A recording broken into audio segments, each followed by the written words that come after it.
Kita mulai. Assalamualaikum warahmatullahi wabarakatuh.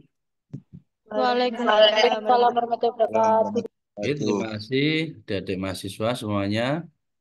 Ada 22 di kelas kita ini. Kita menyambung dari pertemuan yang sebelumnya terkait dengan media massa pemerintahan. Jadi topik kita hari ini adalah raksasa media massa. Jadi di raksasa media massa ini bisa langsung kita pahami bersama, ya, raksasa media dalam komunikasi massa.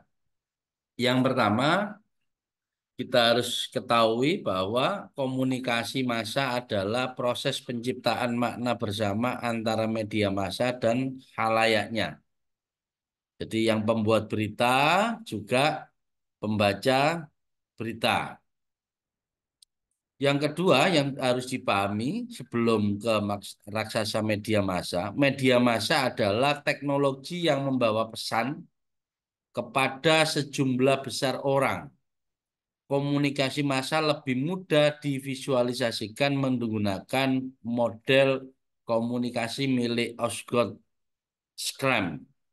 Jadi maksudnya model ini adalah melingkar ya, di mana pesan berjalan dan diarahkan antara pengkodean atau apa ya, eh, dari pengkodean atau penguraian kode. Jadi maksudnya gini, ada imbal balik antara pesan antara yang membuat pesan dengan yang menerima, ini ada saling take and give di situ.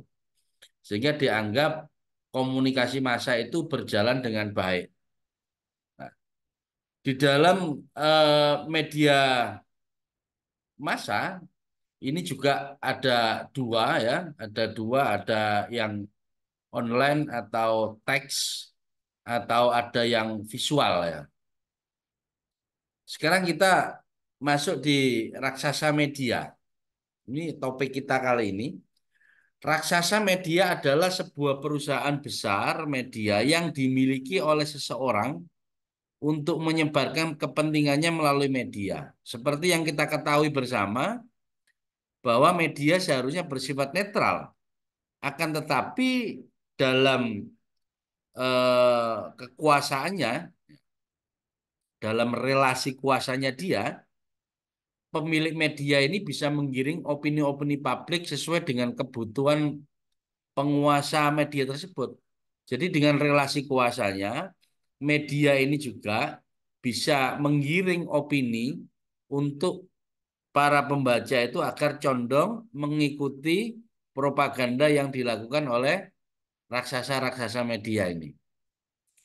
Jadi harusnya memang media ini melalui dengan tugasnya ini kan harusnya apa, netral. Dia menyampaikan pemberitaan. Apa yang ada di ranah sosial ini diberitakan melalui media-media tersebut, di mana masyarakat berhak untuk menerima informasi-informasi yang terjadi di sekitar kita. Nah, saat ini terdapat 8 kelompok besar corporate media di Indonesia, baik cetak, penyiaran maupun online. Nah, dari 8 corporate ini kita bisa pelajari bersama betapa dahsyatnya relasi kuasa mereka untuk bisa memberikan informasi-informasi supaya para pembaca ini mengikuti informasi yang disajikan oleh dia. The print media, nah ini media cetak itu ya. Jadi konglomerasi media cetak saat ini dikelompokkan menjadi 2 kelompok besar. Konglomerasi media pertama adalah kelompok Kompas Gramedia yang dimiliki oleh Jakub Utama, dan yang kedua adalah Jawa Post Group yang dimiliki oleh Pak Dahlan Iskan. mantan Menteri BUMN di era SBY. Yang mana kalau kita sekarang itu melihat banyak dominasi-dominasi oleh Kompas, pemberitaan-pemberitaan politik saat ini itu sangat banyak diminati oleh masyarakat. Karena apa? Yang ditampilkan oleh Kompas itu rata-rata adalah counter attack atau oposisi dengan pemerintah-pemerintah yang hari ini. Sehingga itu dianggap sebagai kontrol masyarakat supaya pemerintah tidak kebablasan. Nah, ini bisa dinikmati atau dipahami oleh teman-teman. Bisa mengikuti berita-berita itu. Selanjutnya, eh, untuk raksasa media cetak. Nah, ini bisa bisa dilihat Kompas Gramedia. Yang pertama adalah koran skala nasional Kompas. Yang kedua ada koran skala regional, ada Warta Kota, ada Warta Jateng, ada Berita Kota, Surya, dan 22 koran kelompok pers ya. Ini yang ketiga ada majalah dan tabloid, majalah Bobo Angkasa, NJI, tabloid Bola, PC Plus, ada Kompas Gramedia. Nah, ini ya Kompas Gramedia. Itu yang dimiliki oleh Jakob Utama ini ya. Selanjutnya ada Jawa Post Group. Jawa Post Group yang mana di situ dikenal punyanya Pak Dahlan Iskan. Pertama ada 141 media surat kabar, ada Jawa Pos, ada Radar Surabaya dan lain-lainnya. Mana ada Radar Mojokerto, ada Radar Jombang, ada Radar Kediri, ini macam-macam yang dalam Jawa Pos ini. Terus untuk majalah ada majalah Mentari, ada Liberty. Yang ketiga ada seblab tabloid, ada tabloid Nyata, ada Koki, ada juga infrastruktur, ada bangunan, macam-macam di situ.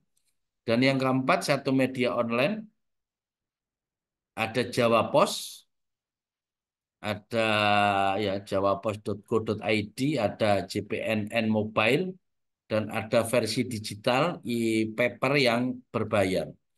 Di mana dua raksasa media cetak ini sangat amat berpengaruh baik itu di bidang politik, baik itu di bidang sosial, bidang infrastruktur, bidang pemerintahan, maupun pengembangan tingkat perekonomian, baik itu di kota maupun di pedesaan.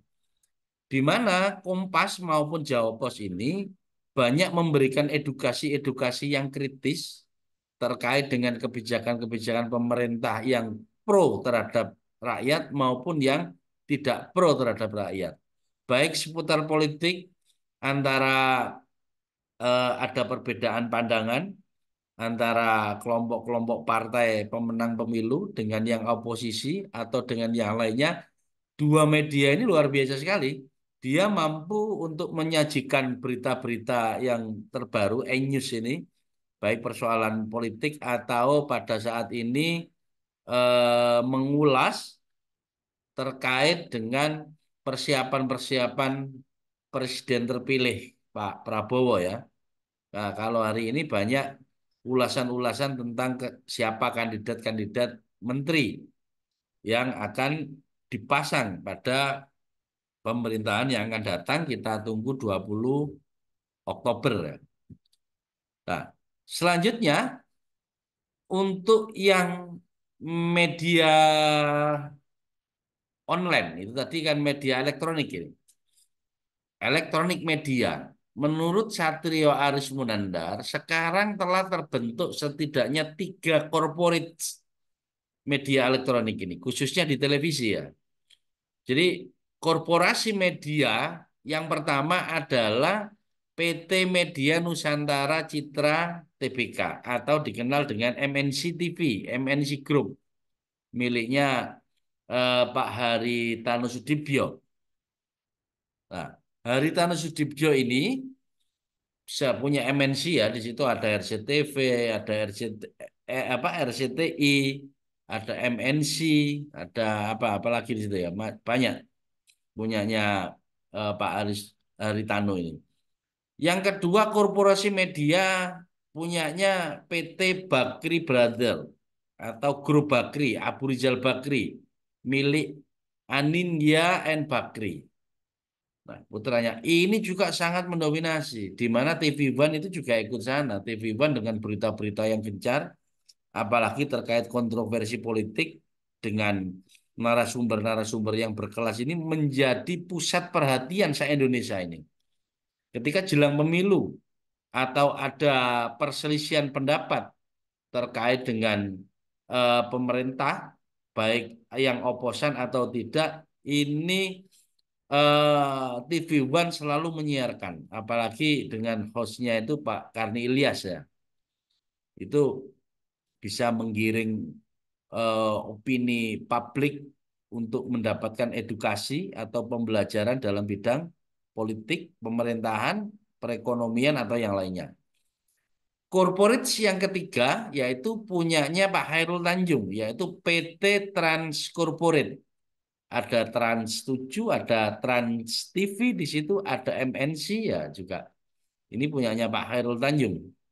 Dan itu juga bisa dipelajari ya atau dilihat yang mana Visip juga pernah kerjasama dengan apa MNC maupun PT Trans itu anak dari komunikasi itu bisa kerjasama bisa magang di sana juga. Media corporate yang keempat yaitu PT Elang Mahkota Teknologi TBK milik Edi Kusnadi. Ada korporasi media yang kelima, media grup milik Surya Paloh yang dikenal dengan Metro, Metro TV. Surya Paloh juga sangat gencar ketika ada pemberitaan-pemberitaan terkait dengan kontroversi politik. Oh, ini jago juga ini dari Metro ya. Nggak tahu teman-teman ini suka yang mana ya? Suka yang Metro atau yang eh, apa MNC ya? Yang terakhir corporate media Berita Satu Media Holding milik keluarga Riyadi. Jadi ini yang bisa saya sampaikan terkait dengan PT besar ya. Ini kita coba jeda waktu sebentar ada azan ini di tempat saya.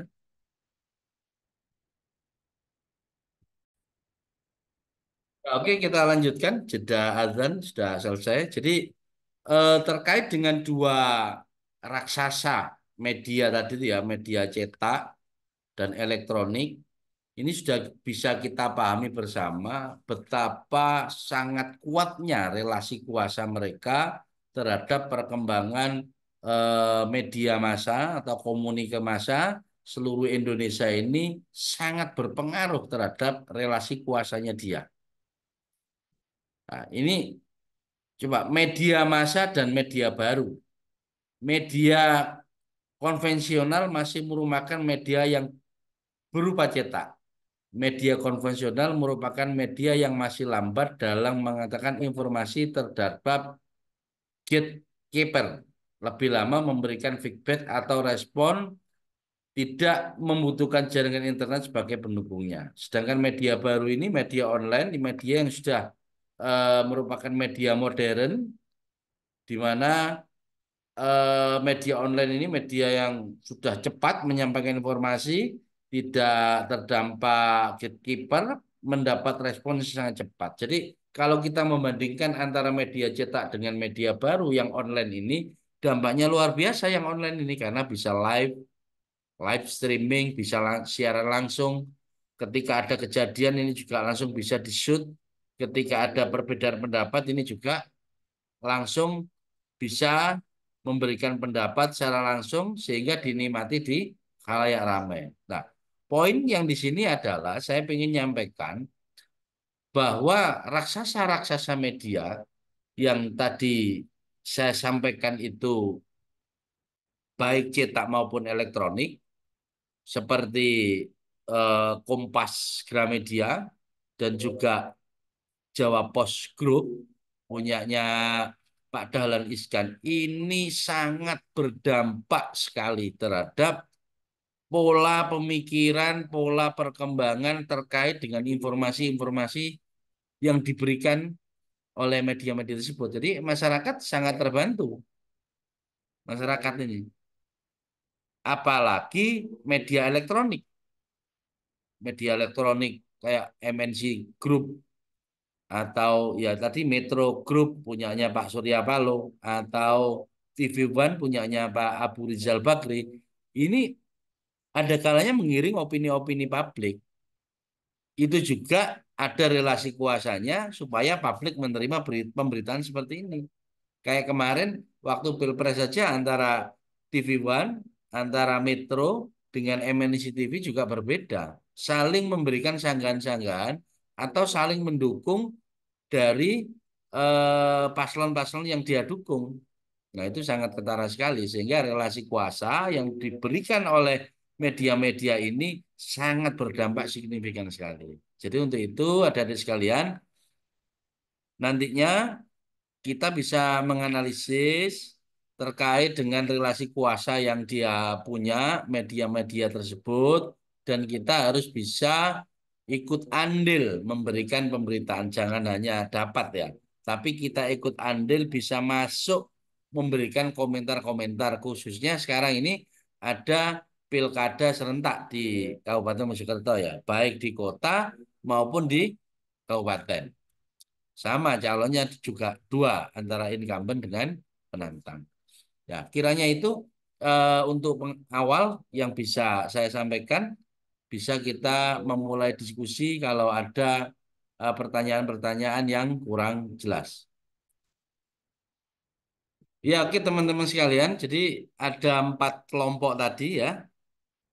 Ada 4 kelompok nanti bisa kita presentasi bersama melalui luring.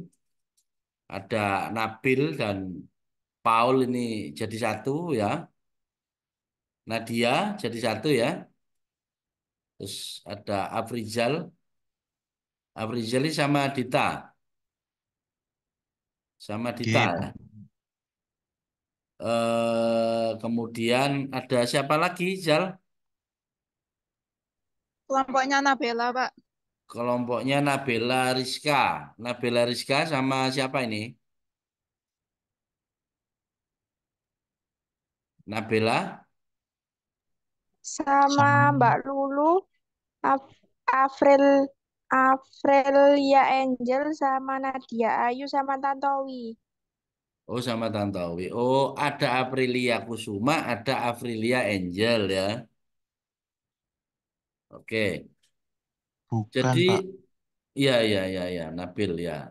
Nanti berarti ke depan teman-teman sudah siap untuk di kelas masing-masing bisa melalui langsung ditayangkan untuk hasil wawancara atau melalui pemberitaan bisa lewat video langsung atau melalui PPT dengan tulisan-tulisan di pemberitaan. Intinya pemberitaan itu ada di lokasi atau di sekitar rumah Anda ya, atau masih di wilayah Mojokerto, kota maupun kabupaten. Oke, teman-teman jelas semuanya ya? Iya, Pak. Oke, Pak. Ya, Jelas, Pak. oke, sampai ketemu. Jadi nanti kalau tidak ada alasan untuk tidak siap, tidak ada alasan untuk tidak siap. Amin Anas ini nggak oleh alasan. Paul juga sama ini, Paul ini. Harus harus aktif, nggak boleh pasif. Oke, saya kira itu dari sekalian. Kurang lebihnya saya mohon maaf. Sekian, terima kasih. Assalamualaikum warahmatullahi wabarakatuh. Waalaikumsalam warahmatullahi Waalaikumsalam. wabarakatuh. Waalaikumsalam.